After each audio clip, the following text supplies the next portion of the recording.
साथियों, आप सभी को मेरा नमस्कार। खबर छत्तीसगढ़ के आज के अंक में आप सभी का स्वागत है।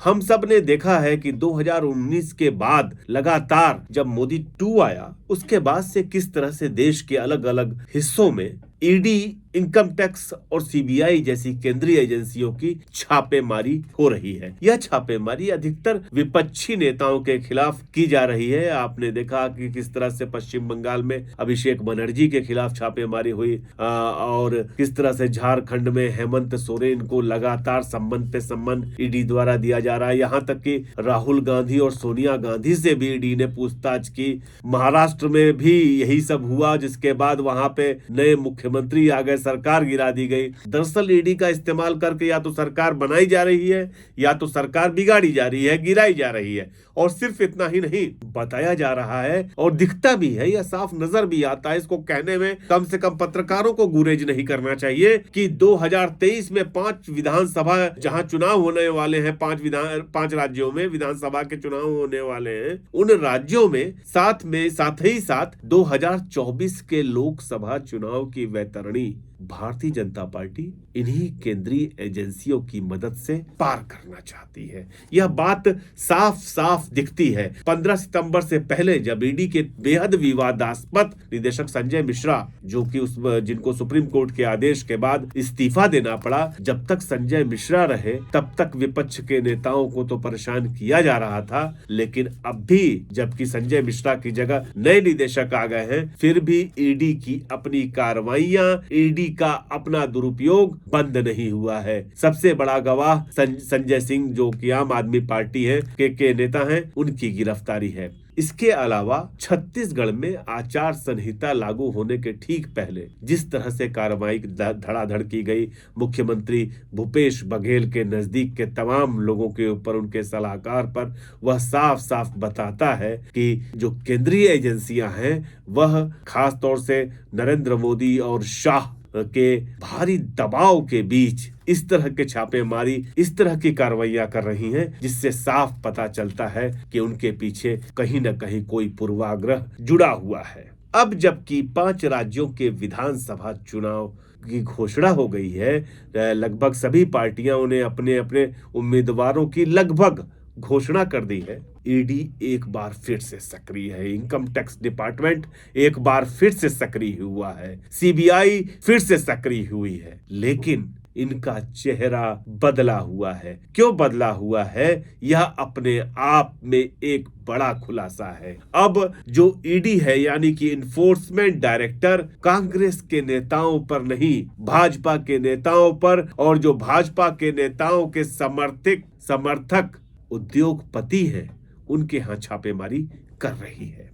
2 घटनाएं दर्शकों आपको बताना चाहूंगा। पहली घटना मध्य प्रदेश के बुधनी से है, जहां पर 3 दिन पहले ट्राइडेंट ग्रुप, जो कि वर्तमान मुख्यमंत्री शिवराज सिंह चौहान का बहुत नजदीकी माना जाता है, उस ग्रुप के लोग, और साथ में यह भी सभी जानते हैं कि मुख्यमंत्री शिवराज सिंह चौहान की कंस्टिट्यूएंसी बुधनी ही है, तो बुधनी स्थित ट्राइडेंट ग्रुप पर जबरदस्त छापेमारी की गई। बताया जाता है कि इनकम टैक्स की छापेमारी में 50 से ज्यादा गाड़ियां मौजूद थी। सिर्फ इतना ही नहीं, ट्राइडेंट ग्रुप पे छापेमारी के तत्काल बाद दतिया में गृह मंत्री नरोत्तम मिश्रा के एक बेहद नजदीकी दुबे परिवार है, उनके यहाँ पर भी इनकम टैक्स डिपार्टमेंट ने और फिर उसके बाद ईडी ने छापेमारी डाली। बात यही खत्म नहीं होती है। जहां तक ट्राइडेंट ग्रुप का सवाल है, यह सब कोई जानता है कि शिवराज सिंह चौहान को यह हर चुनावों में बाकायदे फाइनेंस करते हैं। भारतीय जनता पार्टी को फाइनेंस करने वाला ग्रुप है। लेकिन ऐसी क्या वजहें थी कि इस ग्रुप पर छापेमारी की गई? कहीं ऐसा तो नहीं कि जिस तरह की चर्चाएं हैं कि शिवराज सिंह चौहान को मुख्यमंत्री पद की रेस से बाहर हटाने के लिए कोई कुचक्र रचा गया? यह सब तो चल ही रहा था। आज छत्तीसगढ़ में सुबह करीब 6, साढ़े 6 बजे कम से कम 20 स्थानों पर ईडी ने छापेमारी की। जिनके यहाँ छापेमारी की वो सभी के सभी चावल के बड़े व्यापारी हैं। आप लोगों को याद याद होगा दोस्तों कि एक वक्त छत्तीसगढ़ में नान घोटाला बेहद चर्चित हुआ था। उसमें एक डायरी बहुत चर्चा हुई थी जिसमें सीएम साहब और सीएम मैडम जैसी चीजें लिखी हुई थी। भारतीय जनता पार्टी का कार्यकाल था और बहुत चर्चा जोरों पर थी जी कि इसमें तत्कालीन मुख्यमंत्री डॉक्टर रमन सिंह भी इन्वॉल्व हैं। कई ब्यूरोक्रेट्स के खिलाफ भी कार्रवाई की गई। लेकिन आज 20 जगह छापेमारी हुई छत्तीसगढ़ में और सभी के सभी चावल के व्यापारी हैं। जो छापेमारी कोरबा में की गई, कोरबा में वहां पर गोपाल मोदी नाम के जिस व्यक्ति के यहाँ छापा डाला गया, वह व्यक्ति भारतीय जनता पार्टी का कोषाध्यक्ष है, जिला कोषाध्यक्ष। यह बात चौंकाती जरूर है, लेकिन यह सच्चाई है कि गोपाल मोदी पूर्व मुख्यमंत्री रमन सिंह के बेहद नजदीकी है। यहां तक कि बीती रात तक वह भारतीय जनता पार्टी के नेताओं का प्रचार प्रसार कर रहे थे।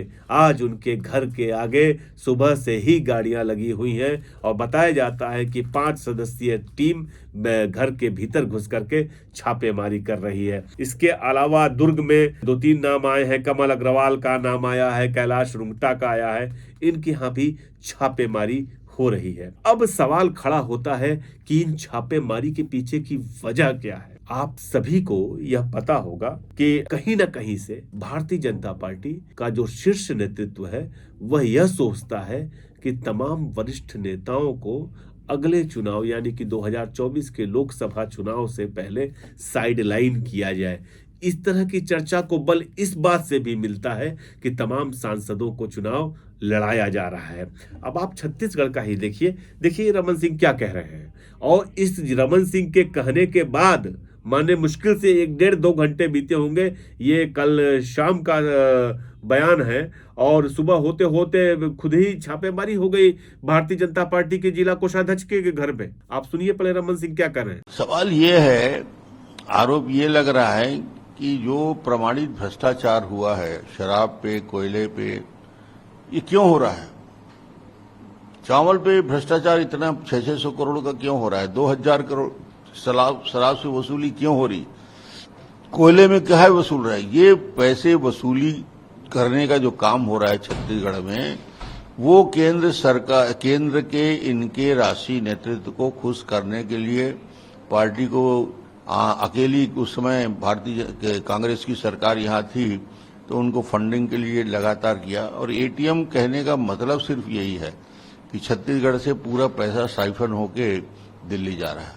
दरअसल हुआ ये कि यह सब जानते हैं, कोई बोले ना बोले, सभी को ये लग रहा है, भाजपा के नेताओं को भी इस बात का डर लग रहा है कि अगर उन्होंने थोड़ी सी भी कोई चपलता दिखाई, कोई चतुराई दिखाई, इस चुनाव को अपने इर्द गिर्द केंद्रित होने की कोई बात कही या फिर खुद को मुख्यमंत्री के तौर पर पेश किया, तो शीर्ष नेतृत्व इसको बर्दाश्त नहीं करेगा। यही बात है, यही वजह है कि छापेमारी हुई है भाजपा नेताओं के परिचितों के यहाँ, भाजपा नेताओं के यहाँ, भाजपा नेताओं के पसंदीदा उद्योगपतियों के यहाँ। एक दूसरी बात भी कही जा रही है कि दरअसल हर पार्टी को चुनाव फंडिंग की जरूरत होती है। कहा यह जा रहा है कि जिन उद्योगपतियों से कहने के बावजूद भाजपा को वाजिब फंड नहीं मिल पाया, उनके यहाँ छापेमारी हो रही है। चूंकि ये बातें सिर्फ और सिर्फ कहीं सुनी जा रही है, इस पर बहुत ज्यादा भरोसा नहीं किया जा सकता। लेकिन एक बात की यह सच्चाई है कि तमाम उद्योगपति, अलग अलग राज्यों के, देश के बड़े उद्योगपति, ये सभी पार्टियों को फंड करते हैं। और भारतीय जनता पार्टी जिसके पास सर्वाधिक फंड है, सर्वाधिक जो अमीर पार्टी है, उसमें वो भी निश्चित तौर पे तमाम उद्योगपतियों से मदद लेती है। हो सकता है ये वजह हो, लेकिन इसके कोई सबूत नहीं है, इसलिए इसको लेकर के हम किसी प्रकार का दावा नहीं करते हैं। और एक तीसरी बात जो कि तमाम लोगों के द्वारा कही जा रही है कि कहीं ना कहीं से भारतीय जनता पार्टी इस तरह की कार्रवाई से अपने आप को पाक साफ दिखाना चाहती है। वह इस कोशिश में है कि ऐसी छापेमारी के बाद जो उस पर आरोप लगता रहा है पक्षपात का, वह आरोप धुल सकेगा। इस छापेमारी के बाद भारतीय जनता पार्टी की कोई भी प्रतिक्रिया अभी तक फिलहाल सामने नहीं आई है। वही कांग्रेस पार्टी ये लगातार दावा कर रही है कि इस तरह की छापेमारी करके भारतीय जनता पार्टी और खासतौर से नरेंद्र मोदी अपनी छवि को सुधारने की कोशिश कर रहे हैं, जबकि यह सच्चाई है कि जिन्होंने लाखों करोड़ों बटोरे हैं, अडानी की बात हो रही है कि उसके यहाँ किसी किस्म की ईडी और इनकम टैक्स की छापेमारी नहीं हो रही है। निसंदेह अब इस पर राजनीति बढ़ेगी। देखना यह है कि भाजपा के कार्यकर्ता इन सब घटनाओं से जब खुद ही पार्टी के लोगों के खिलाफ छापेमारी होने लगी तो उसको कैसे लेते हैं, इसका असर उनके मनोबल पर फिर कैसा पड़ता है। हम फिर से हाजिर होंगे आपके सामने, तब तक के लिए आप सभी का धन्यवाद। नमस्कार।